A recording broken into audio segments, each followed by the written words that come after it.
Thank you for joining us for today's webinar on homeless services and how landlords can get involved.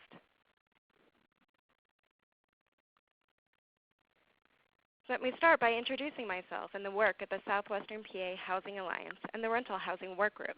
My name is Gail Schwartz, and I am the coordinator for both the Southwestern PA Housing Alliance and the Rental Housing Work Group.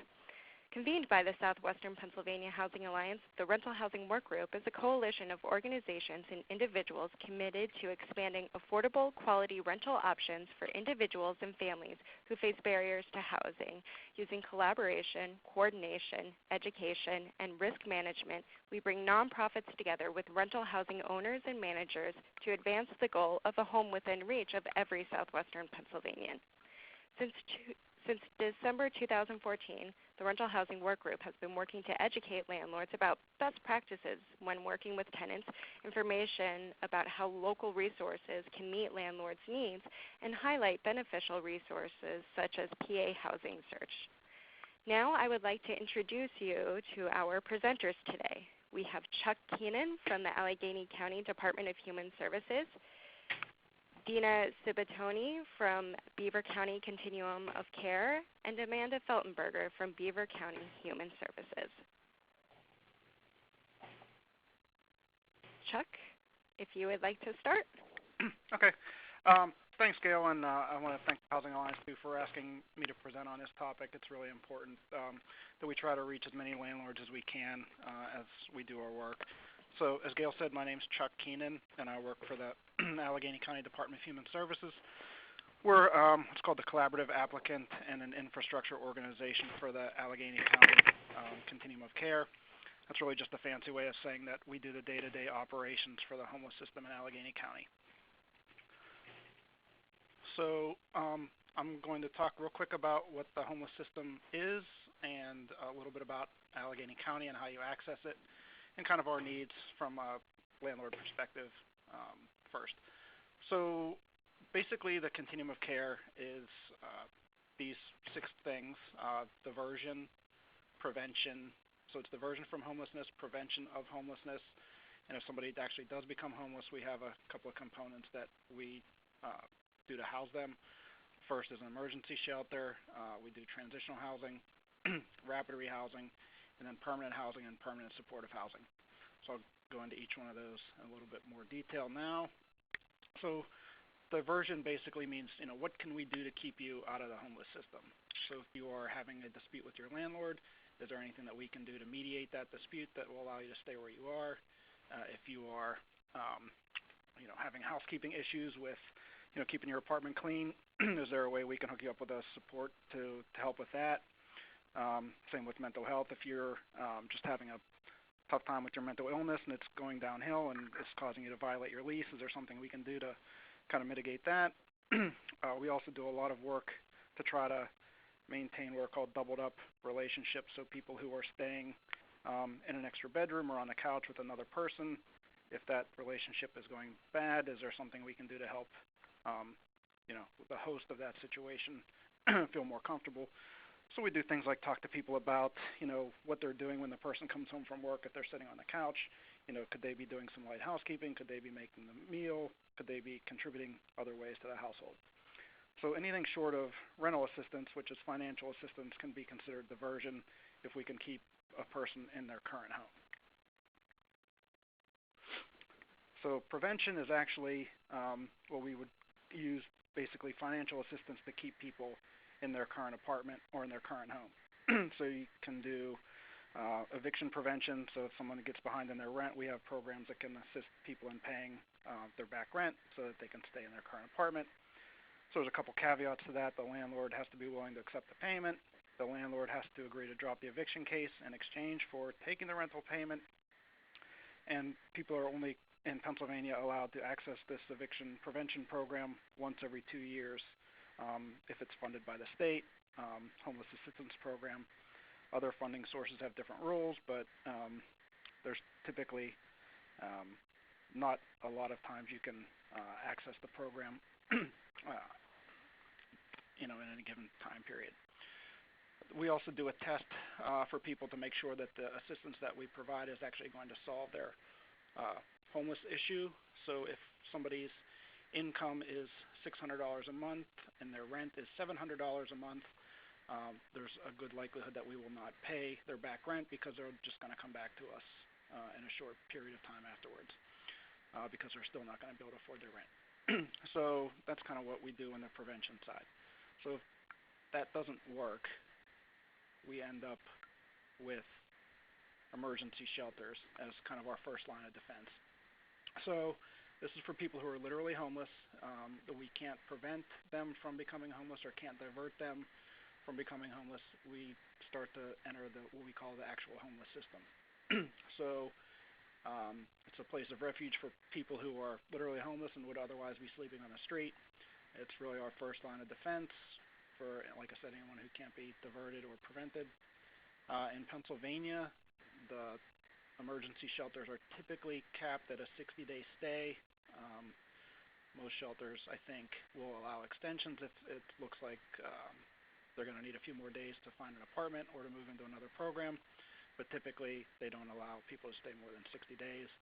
We're a little bit more lenient than that in Allegheny County, but I don't know what other places across the country do, or across the state do.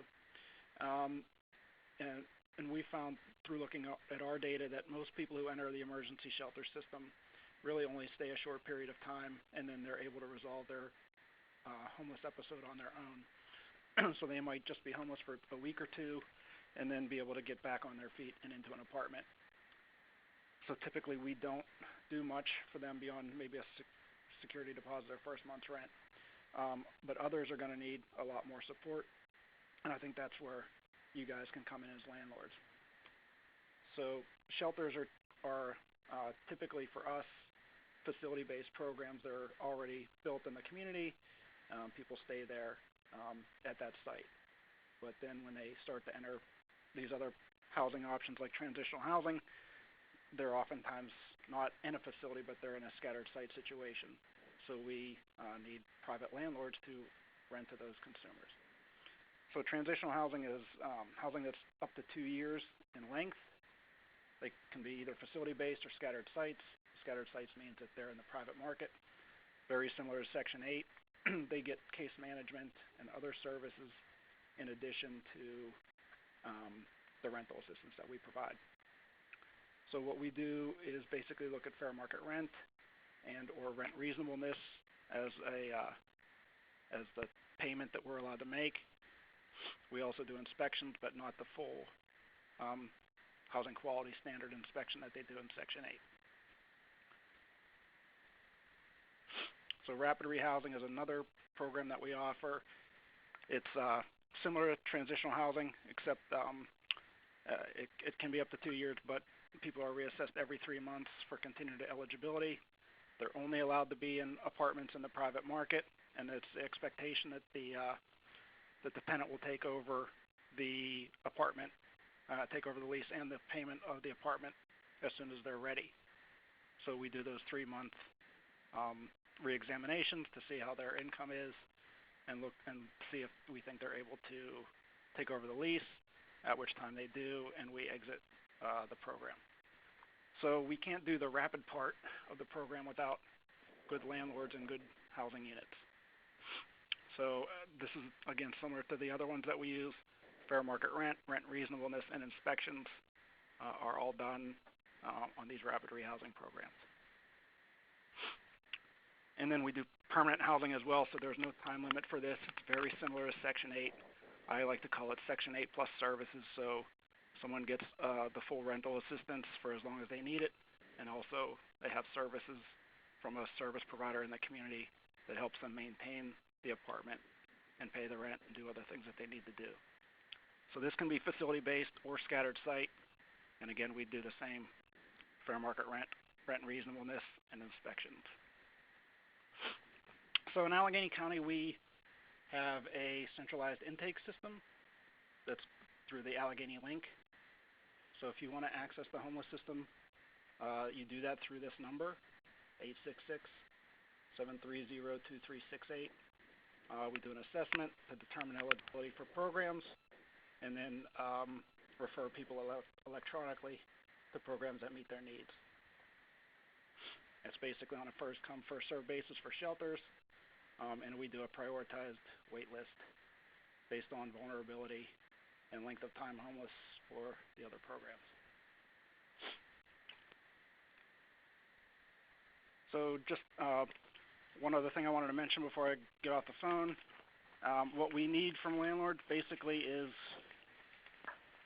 all sizes of units. So we need basically single room occupancy, efficiencies all the way up to 5 or 6 bedroom units. We just have a need across all the programs that we have for different size units. We have different size families, different needs of people. So we need basically every kind of unit. But what we really need is less stringent selection criteria from the landlords.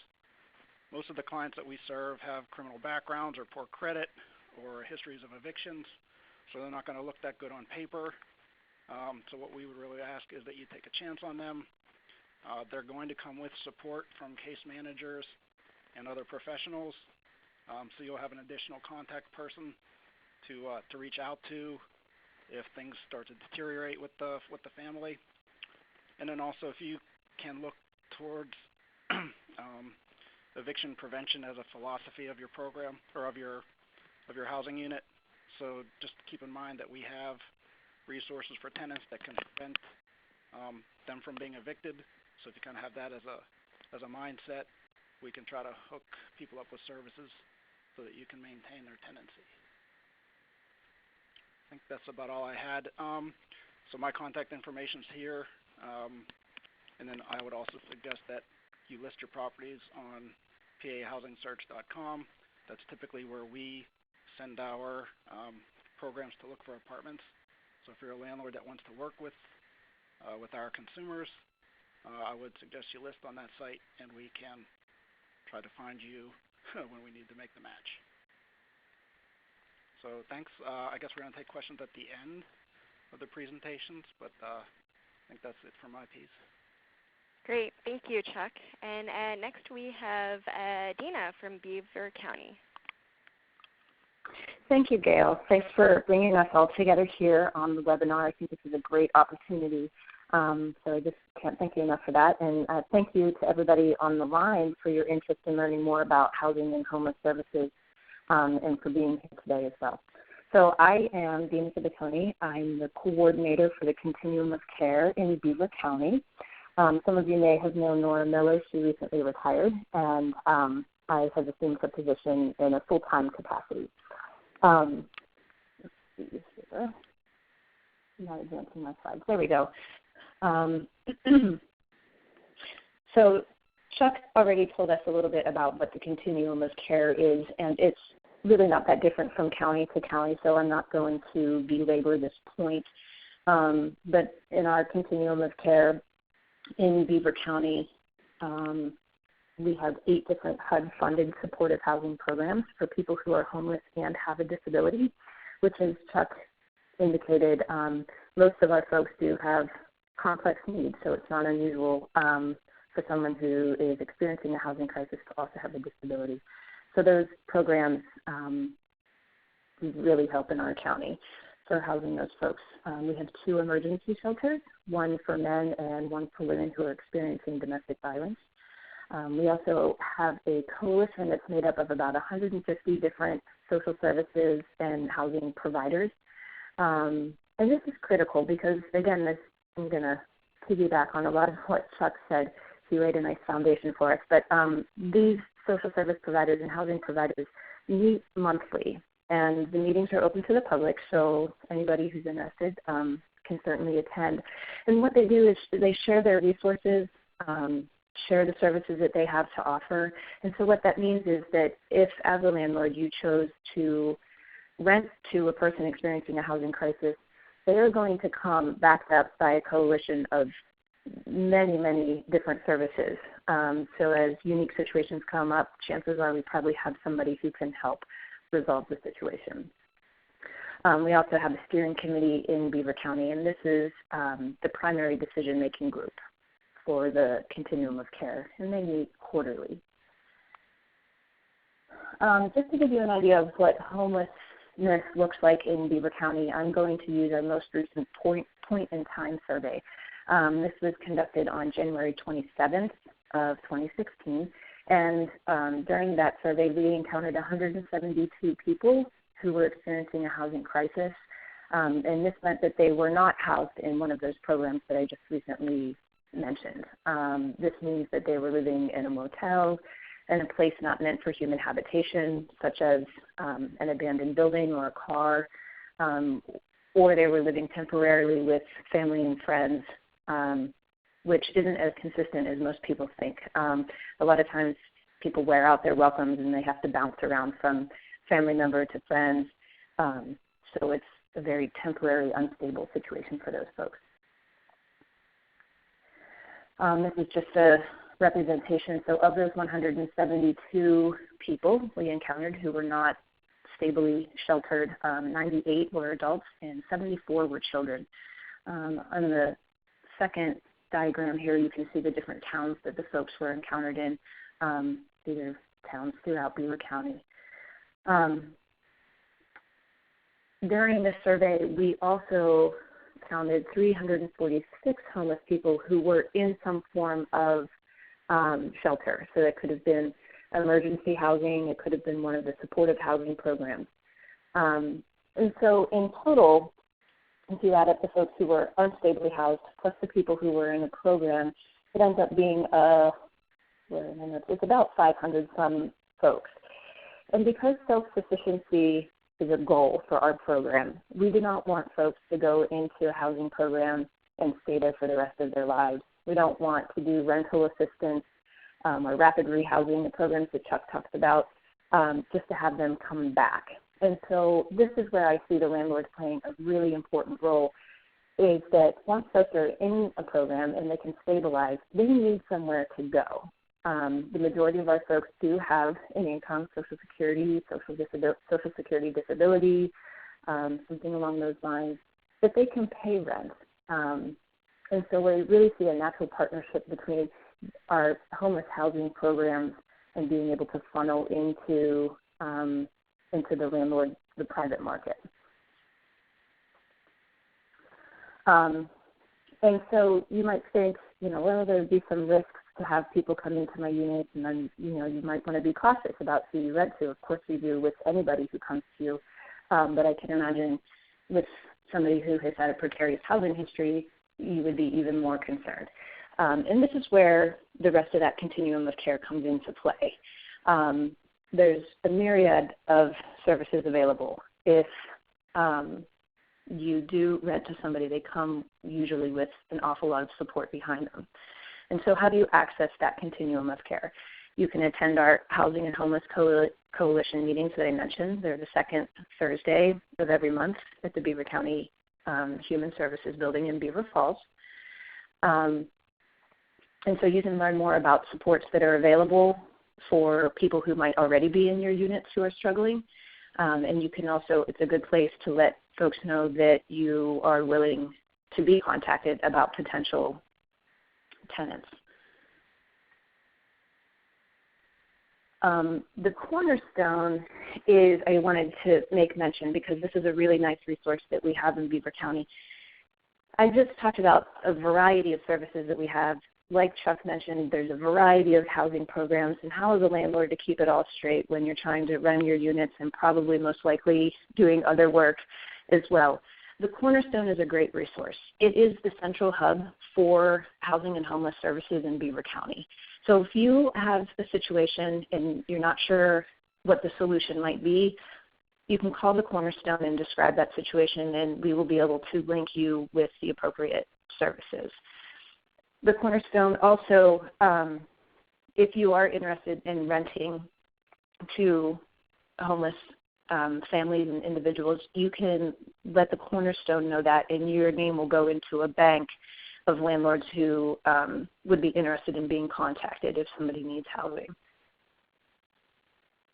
The Cornerstone is also located in Beaver Falls, and I have my last slide has all the contact information, so you can see that. You can see that there. What is our greatest need in Beaver County? Again, similar to what Chuck said, we'll take any housing that you have available. But we see a number of individuals, so efficiencies, which tend to be more affordable, especially rents efficiencies where the utilities are included. That just makes it easier for some folks to budget for and just to manage financially. Again, the criminal history piece is huge. Unfortunately, sometimes when people are homeless, simply the fact of being homeless gets them criminal charges. Maybe sitting somewhere in a public space for too long that they're considered to be loitering. Living in an abandoned building, they can get charged with trespassing, where they're just trying to stay warm for the night, but they get charged with trespassing. So we just ask that you take that into account too if you see some of these charges, to consider, is that could it have just stemmed from the fact that they did not have a home? And if ever you have questions, I would encourage you to ask the person about it as well, to just say, what can you tell me about these charges? If there's supports available, if there's a case manager with them, inquiring with them as well, so that you can get a sense of what those charges actually are and that you're not just turning folks away with any charges. As in some of the statistics I showed you, there were a number of children who were homeless that we encountered in our survey. And so apartments with multiple bedrooms are always needed for our families who are having housing crises. And probably our greatest need is just to have landlords who will reach out to the Cornerstone and to various social services to help your tenants so that they can avoid eviction. We know there's a number of people currently who are struggling with a housing crisis, and so if we can keep the ones who are housed, it just makes everything that much easier. This sort of recaps what I just said, but letting the Cornerstone know that you're interested in making your units available is one way that you can help. Reaching out to the Cornerstone if you notice that your tenant is having a tough time. So at the Cornerstone, they can help with rental assistance. If somebody is behind on their rent because maybe they had an unexpected medical bill one month, they can help with that. If you think that you are going to need to evict your tenant, contacting the Cornerstone to let them know that so that they can put that safety net underneath them so that upon eviction they may have another safe place to go. If your tenants are having trouble with keeping the utilities on, we know that can be a great risk to the landlord to have utilities turned off. Again, the Cornerstone can help with that. So if you have tenants who are struggling, please, if you can contact the Cornerstone, we can probably help you figure it out. And also I just want to extend the invitation again to join our Housing and Homeless Coalition meetings. In fact, we have one on this coming Thursday, the 14th, and that's at the Human Services building in Beaver Falls. I think the address and everything was on the other page. It starts at 1:30. And then this is just the remaining contact information. So the Cornerstone is listed here. Our housing options specialist who works out of the Cornerstone, he is the gentleman who keeps track of the landlords who would like to partner with us. And then, of course, my contact information is there as well, so please don't hesitate to reach out if you have any further questions. Great. Thank you so much, Deanna. And Sure. last, we have Amanda Feltenberger from Butler County. All right, thank you so much. And thank you everybody for taking the time to be on here with us this afternoon. I am Amanda Feltenberger. I'm the Director of Integrated Services with Butler County Human Services. One of my roles in this position is to oversee our local homeless service system here in Butler County. I am also the Secretary of our Continuum of Care Board, and I'm going to flip my screen here real quick to show you the way that Butler County is structured in terms of the continuum of care is a bit different than what we've heard from our previous presenters with Allegheny County and Beaver County, in the fact that we are a part of a regional continuum of care. We're not, we're not structured to be just a single county continuum of care. So we're actually part of a 20-county region, and you can see up there the map. That shows that, and then I've got the list of the counties, the 20 counties that are included. So really it's pretty much all of western Pennsylvania except Erie, Allegheny County, and Beaver County, which all function as their own continuums. So I'm going to provide you with a little bit of information that's related to, Butler County specifically, and then some that is more about our full continuum. So the Western Pennsylvania Continuum of Care. The fact that we are, so expansive, we cover 20 counties. It's a huge geographic area. A lot of what we do and a lot of what the Continuum of Care is really expected to do is actually carried out by 2 regional homeless advisory boards. So we function as that full continuum, but we are broken into the Northwest and the Southwest as 2 different regional boards. So I'll flip back just real quick so you can see all the counties in yellow make up the Northwest Regional Homeless Advisory Board, and the ones in red are the Southwest, which I co-chair that group as well. The Southwest RAB is what we call it. And then in order to ensure that our COC is guided by the local communities, because really that's where services are delivered. Though we're kind of set up in this 20-county regional structure, homeless services especially, are primarily delivered on a county-by-county basis. So we want to make sure that we are hearing from each of the counties and what their priorities are, and that's kind of feeding what the continuum is doing. So in order to do that, most of the counties do have some type of housing coalition, usually called a local housing options team. And those teams, as both Dina and Chuck talked about in their counties, they also have these type of coalitions, typically meet monthly, and then that information is fed into that regional structure and then to that full 20-county continuum. So we're making sure that we've got that constant communication back and forth.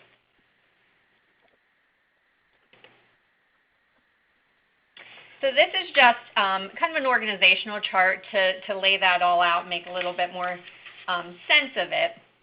So at the top you see there the Western Region Continuum of Care. So that's that 20-county group where we all kind of come together and try to problem solve together and plan strategically to the extent possible. And then we're governed by a governing board. And then you can see under there where we've got the 2 regional homeless advisory boards, Northwest and Southwest, and then those are kind of broken, further into those local housing coalitions, and then the various HUD grantees. And then there at the bottom you'll see our collaborative applicants. Chuck had mentioned the fact that they function as the collaborative applicant for Allegheny County. We actually have a state agency that performs that function for us, and also HMIS, which is a database that all of us involved in the homeless system have to use. So just to share some data with you to give you some perspective of how many people we're talking about here. This is information from our 2015 point in time. I believe what Dina shared for Beaver County was probably 2016 figures. We're still in the process of compiling ours. Again, being 20 counties, it takes a little bit more time to get all of that information compiled. So from 2015, you'll see in the full continuum, we had 448 people, which equaled 349 households that were in emergency shelter on that single night where we did this point-in-time count. And then we had 65 people, or 52 households, that were unsheltered. In Butler County on that night, there were 64 people in emergency shelter and 3 people who were unsheltered. Now, I also looked at our 2013 numbers, and in comparison, we are seeing a decrease, which is wonderful. I think that really shows how much effort and energy and strategy has been going into enhancing our homeless and housing service system and really trying to get people, quickly housed. The overall goal for all continuums, the federal goal that's put out there is that people will go from homeless to housed within 30 days. So all communities are kind of striving to get to that goal. So we saw, if I compare 2013 to 2015, we had a 14% decrease in the number of people that were in emergency shelter and a 41% decrease in the number of people that were unsheltered. So we're really happy to see that. Greatest needs, pretty much the same as Beaver County, same as Allegheny County. This, county by county, this is pretty much what we're looking for. The reality is the remedy to homelessness is housing for people. So that's our greatest need, is we need to find more accessible, affordable, safe housing units for people. Efficiencies are really critical. As Dina said, a lot of the people that we see who are in the homeless system are single, and most of them do have incomes, but it's very minimal. So efficiencies tend to be a nice, affordable option for the people that we serve. Rents with the utilities included. I did add in there, first of all, the landlords who will reach. I'm going to stress that point again, as Chuck and Dina did. Landlords who are willing to reach out to us. That's really what we're looking for here. It's a lot easier for us and more cost-effective to prevent homelessness than to have to address somebody once they actually become homeless. So really just forming those partnerships is so critical and can have such an impact on the homeless system. So to have landlords who are willing to make those calls, who are willing to maybe refer their tenants, if they see that they're falling behind on payments, to be able to say, here's a number, I think you need to call these people. Also, a big need that we see is first floor and accessible units. We have a number of people that we serve who are elderly or disabled, so having those type of units is really beneficial, and often they're very hard to find. So, and I just want to kind of highlight just how important having access to housing, affordable, and again, safe housing is. Over the past couple of years, we've really seen a shift in the availability of housing for the people that we serve.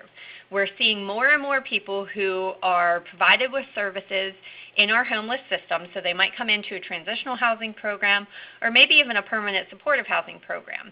They do everything that they need to do.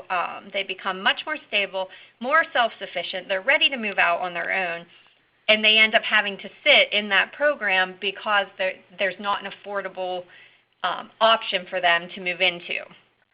So we're seeing that more and more, I would say, over the past couple of years.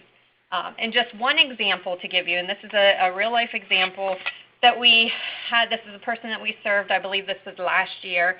It was a single mother with 4 children who left a domestic violence situation. She moved into a transitional housing program, which is typically about 18 to 24 months. She did excellent. She did everything that she needed to do. She sought necessary treatment. She worked very closely with her case manager. I think she did some schooling. She got employed, and she was making $12 an hour. She got a job making $12 an hour, so everybody was very excited, and $12 an hour, that's great. That's, a lot more than minimum wage, so we were so happy to see a full-time job.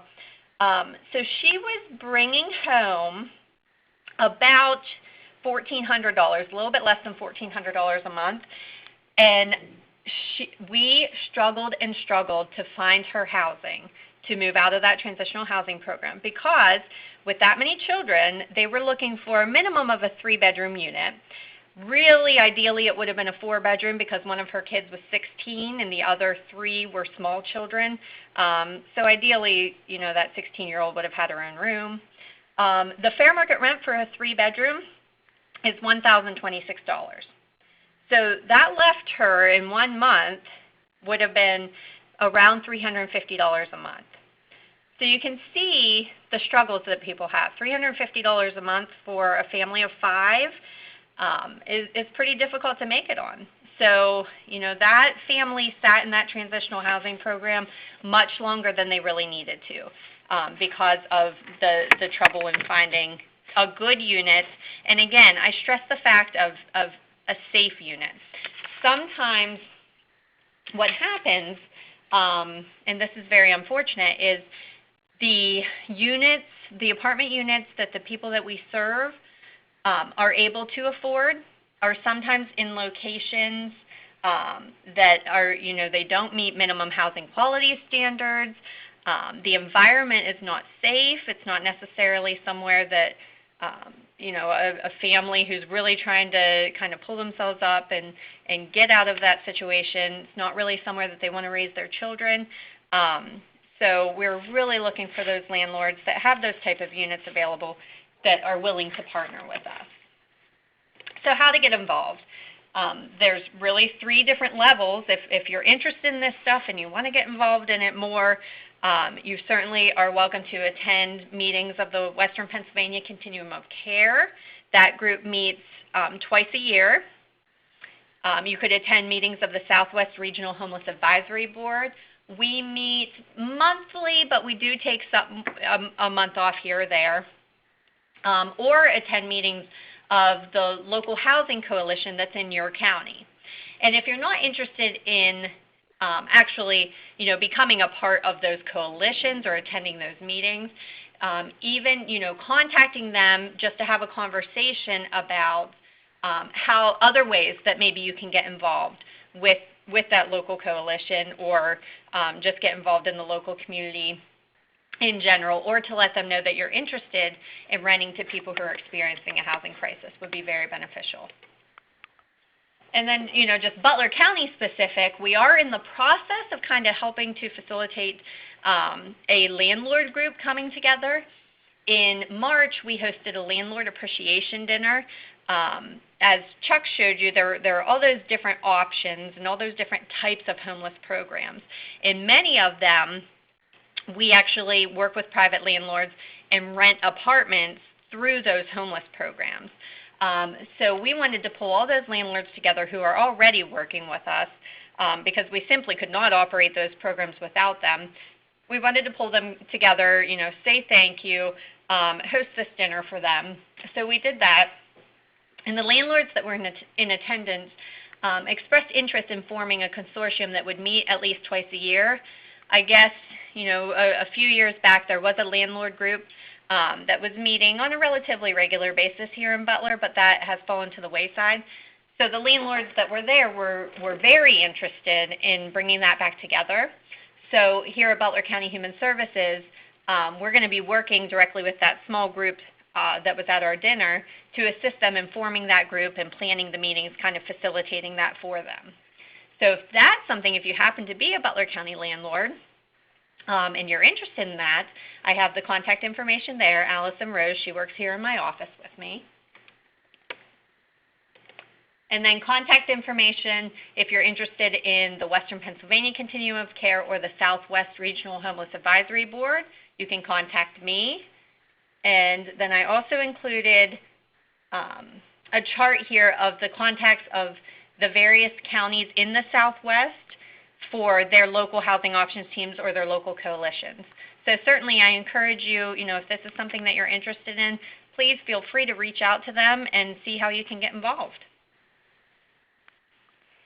Excellent. Thank you so much, Amanda. So I am going to open up the line now for folks to ask some questions. The conference has been unmuted.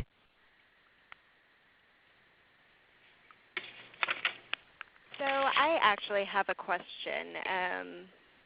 Some terms have come up, the fair market rent and rent reasonableness.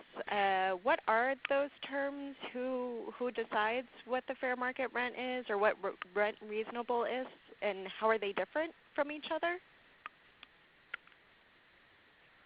So this is Chuck. I'll take a shot at that one. So fair market rent is determined by HUD. It's what's called the 40th percentile of the rent in a community. So HUD, the U.S. Department of Housing and Urban Development, studies the rents available in a particular region. So I think they do ours by the metropolitan statistical area. So I think most of us have the same fair market rents across all the counties in southwestern Pennsylvania. So HUD does an analysis of what the average rents are, and then they set the fair market rent at the 40th percentile of the rent. So they don't want to pay for the Taj Mahal. They also don't want to pay for anything that's not of a good quality. So basically what they do is try to find a happy medium. So they ask us to pay no more than fair market rent. So for instance, in 2016, a two-bedroom apartment is $827. That includes the rent and all utilities.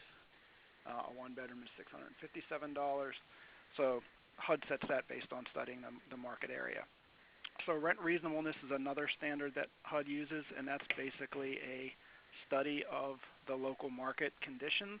So certain programs allow you to go over fair market rent if the rent is reasonable. So for instance, if you have a building with a bunch of two-bedroom apartments in it, and the rent there is, $950, that might be reasonable because that's what the rent is for that particular area in that particular building. So they would allow you to go to rent reasonableness. So different programs have different standards, different requirements, but typically we can only pay what's either reasonable or under fair market rent. Does that answer the question? I think so. Others might have another take on it too. Nope, I think you got it. All right. So I would say it's tough to find apartments that are at fair market rent in a lot of cases, especially ones that can pass an inspection. Mm-hmm. So that's why we're always out there trying to find landlords that can do that. We've often negotiated with landlords to bring their rent down to fair market rent, even if they charge a little bit more typically, so that they can participate in the program because they're committed to doing that. And can you talk a little bit about the inspection process? I think a lot of landlords are familiar with the Housing Authority's inspection process. How is yours similar or different?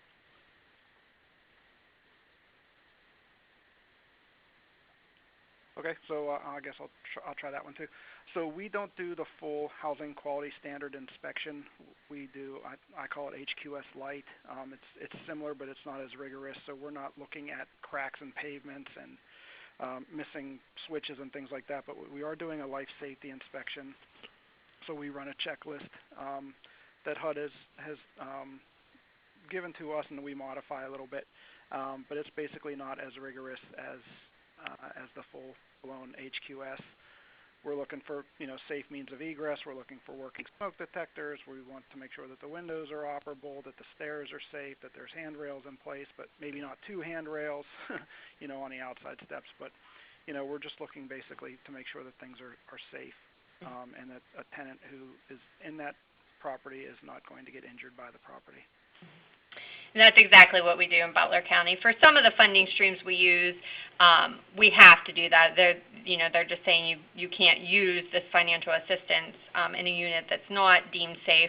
And then for those that we don't have to, we still try to because, again, they are minimum housing quality standards, and we want to see families and individuals going into housing units that are going to be safe for them.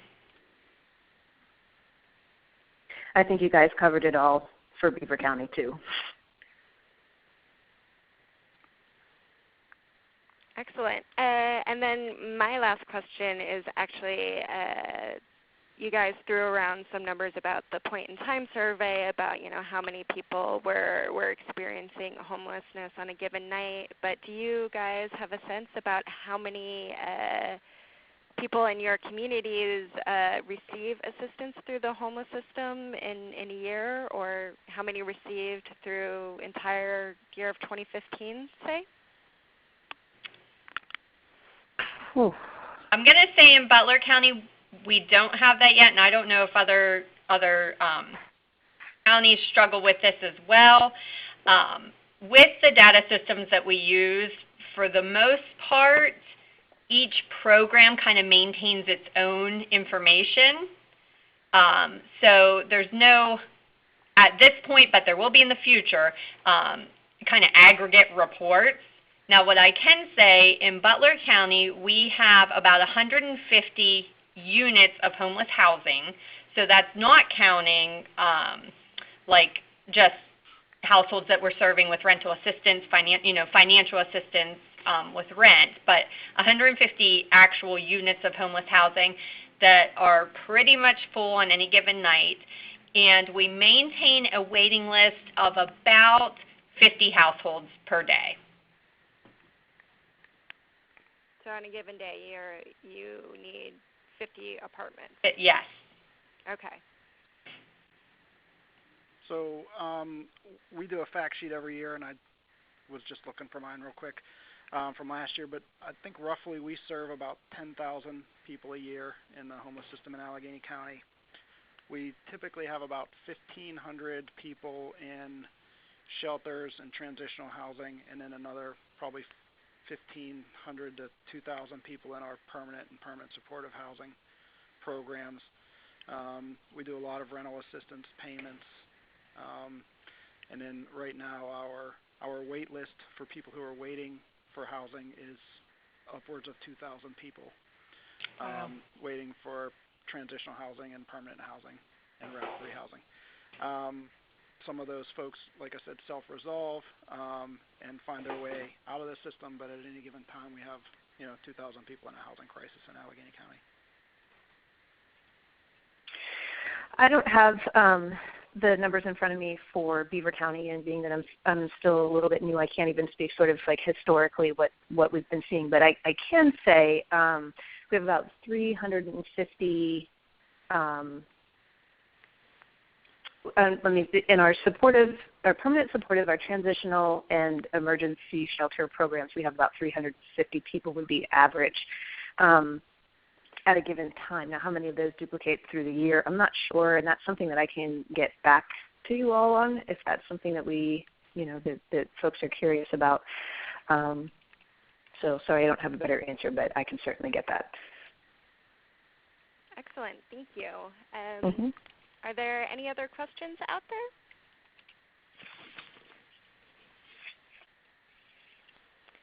All right. Well, I want to thank our speakers once again for presenting this really great information. I also, again, want to stress the resource, pahousingsearch.com. A lot of social service providers across the state use this resource.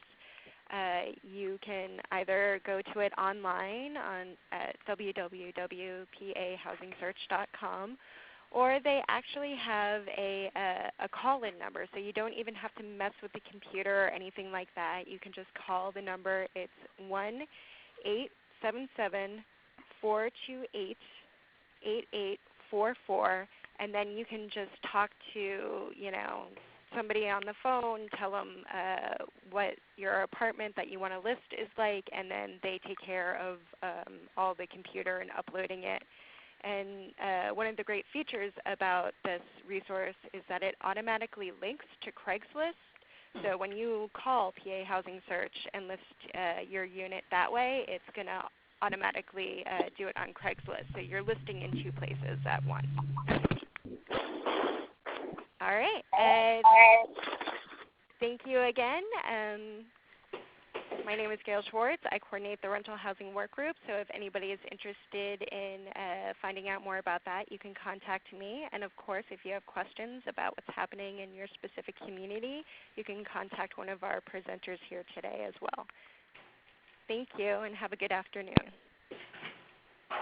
Thank you. Thanks. Thank you.